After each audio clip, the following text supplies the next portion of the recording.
السلام علیکم و رحمت الله و برکاته. یک روزی ما در طبیعتی زیبا، یکی از دوستای ما عقیقه داره، یعنی الله متعال فرزندش نصیب کرده است. ما انشاءالله تعالی که در همین طبیعت زیبا برآمدیم برای در خوشحالی همون برادر شریک شویم.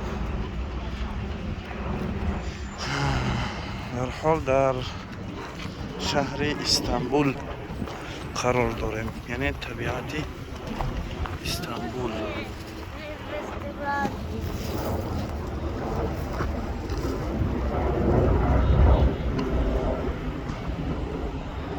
طبیعت استانبول با برادران انشاءالله